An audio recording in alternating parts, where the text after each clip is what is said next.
Welcome. Today we have Sherri Thomas with us, and she's here to discuss the topic of niching with clients. Welcome, Sherri.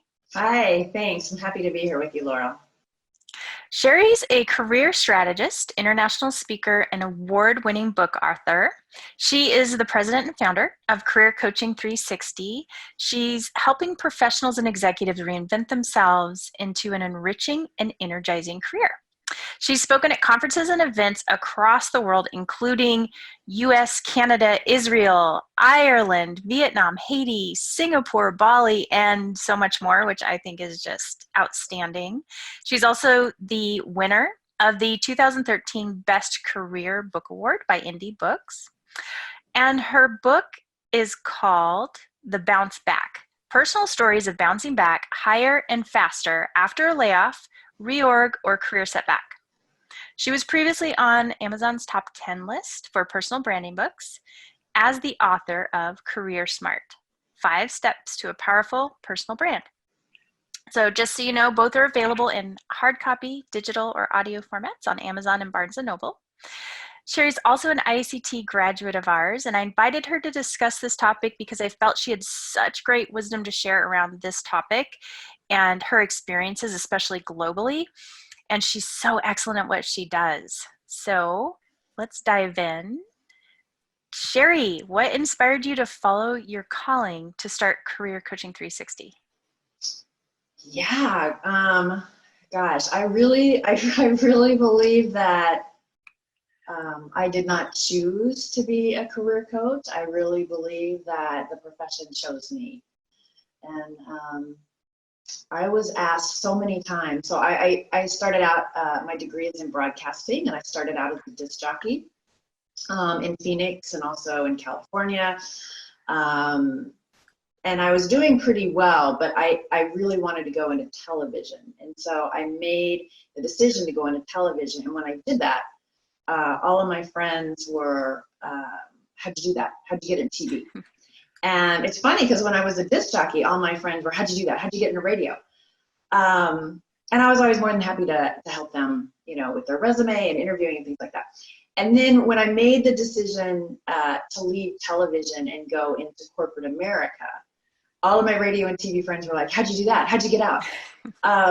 And it was just a series of being asked so often how I do that this snarky little voice inside my head said, why don't you just write it in a book and then you won't have to talk to people anymore? Ha ha ha. Right. And so I never really aspired to be an author. And once that thought came into my head, it just would not leave. And no matter how much I tried to dismiss, writing a book, I don't know how to write a book. I haven't been that great in my career. I've been laid off a couple of times. Who would read that book? I kept answering that voice in my head, and no matter what my answer was, that voice just kept coming back. Put it in a book, put it in a book, put it in a book. And so I did write the book, and as I was writing it, I thought, well, I wonder if I should put up a web page in case somebody might read the book and somebody might have questions about it. And so that kind of led me to, well, what would the name be? And that led me to Career Coaching 360. And then people actually read the book and started coming and wanting coaching. And so that's kind of the backstory of how I got here. Wow. That is so lovely. And I'm so inspired every time people say they've followed that calling inside despite the odds, right? Or despite the doubts. Beautiful. Yeah. Isn't that interesting? You can, I don't know if it's your ego or what, saying, oh, don't go there, there's too much risk for failure. But if you listen to that deeper voice, that higher self encouraging you, and it doesn't matter that you can't see further out, it's just take that first step. Just try it. Yeah, wonderful. And how did you identify your target audience? Like where it sounds like you followed the calling, but is there anything around really niching down that helped? Yeah. So when I started out, I didn't know anything, and I just put up a web page with a couple of career coaching packages, and just, I went really broad with my audience. And after a while, I realized, like, I think there's probably something I could do to get more audience. And what I was doing is that when you are looking to change your career, there's a lot of different paths in that particular area. It's almost like a job change life cycle that you go through. And so at the beginning of going through a job change, you make the decision to change your job. And there's so much that happens in that space to get up to that decision to change your job. And then once you make the decision, yes, I want to change my job, or I want a new job, then you're inspired to just figure out, what the next great job is for you and go there. And so when clients were coming to me, and I offer a 15-minute free, phone chat. Mm-hmm. And so when they were coming to me and they were in the space of, I don't know if I should change my job, there's a lot of risk there. My kind of mindset is that, I've been there, myself, and I can help you with that. But the other piece, which is after they made that decision, and how do they find high quality jobs? And how do they prepare for an interview?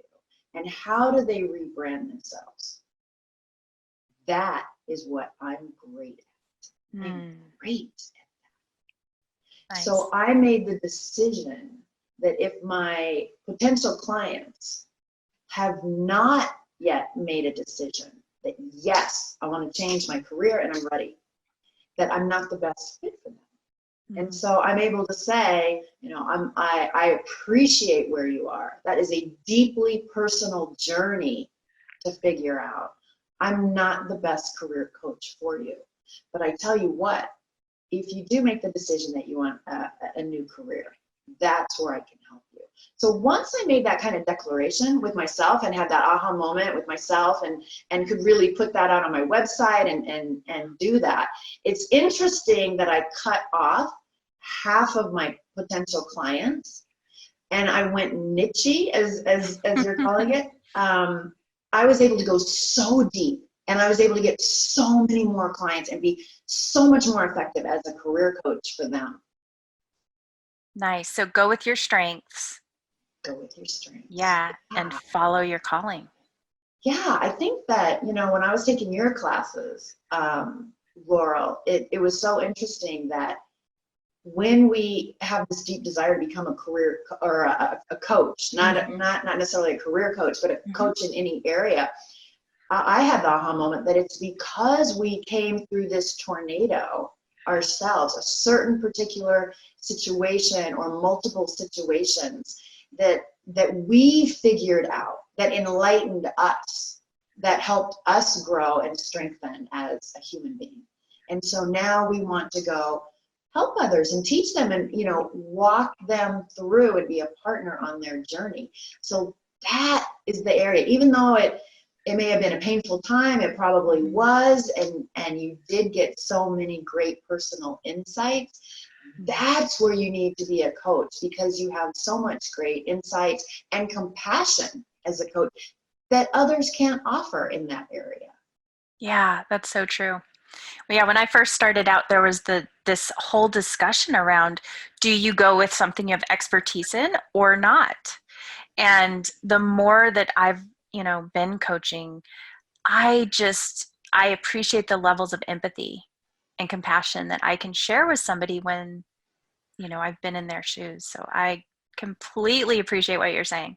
Yeah, imagine going to a coach who can say, I appreciate being in your shoes. I have real empathy for that. Yeah. I've been there and I understand, I get it. Versus going to a coach who says, oh, okay, well, here are 3 steps for you. Why don't you try these things? Yeah, absolutely. And can you share with us a little bit about how do you structure your pre-client calls just to help you with making the right connections with your potential clients? Sure. Yeah, we can dive into that. So I offer on my website for potential clients, I say that, for potential clients, I offer a 15-minute complimentary phone chat. And I say, to learn more about your biggest challenge in your career, and also to give you a chance to ask me any questions about my coaching style or packages. So actually the first thing I do is when somebody writes and they say, hey, Sherri, I've been on your site and, you know, I'm interested. Mm-hmm. Everything in my bones says to write back and say, great, let's talk right now. I'm available today and I'm available tomorrow but I hold back on that. And I really have to sit on myself for that. And what I do is I send an email. I have my assistant send an email, and that email is, hey, you know, great to connect with you. Thanks for reaching out. As you know, Sherri has helped thousands of professionals pivot, rebrand, and advance their career.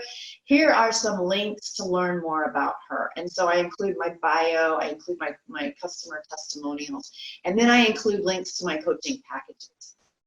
And then the next sentence is, after you review these links, if you're interested in hiring Sherri as your career coach, I'd be happy to set up a 15-minute phone call with you and Sherri. Oh, that's so lovely. That kind of tells them, hey, go learn more about Sherri's coaching. So that when they come back, if they come back, and most of them do, I'll say about 80% do, and the 20% that don't, that's okay, because that means they you know, maybe they're not in a situation where they can, you know, come, you know, buy the packages. So that's okay. So probably 80% come back and say, yeah, I'm interested. I want 15 minutes.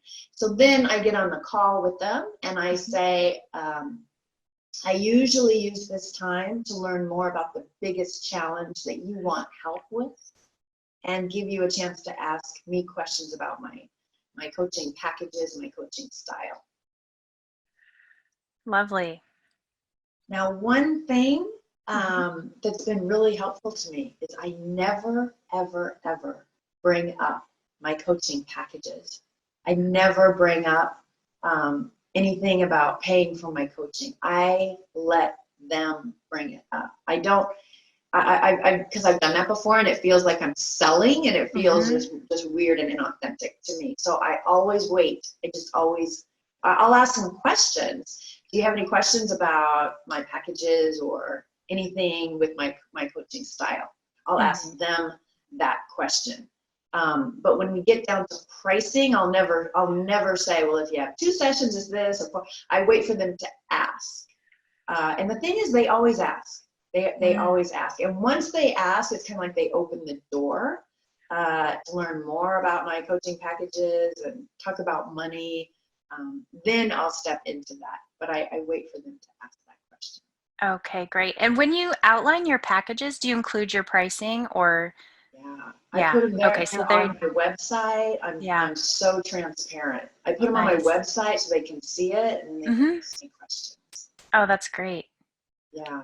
And then the one other tip that I can share is that before we get off the 15 minutes phone call, I will ask them, I'll say, if you would like to start working together, when would you like to start? And then I say the why. I'm always big on saying the why. And I say, because my calendar tends to fill up rather quickly and I just want to make sure that I can have plenty of space for you. And so they say, well, probably next week, maybe next Tuesday. And I say, let me check my calendar. And then I say, okay, I have an opening at 10 a.m. and 11 a.m. And they say, yeah, 11 a.m. And so I'll say, okay, I can just put that on hold for you. There's no obligation. But how about if I just put that on hold for you right now? And that way they have that in their own calendar.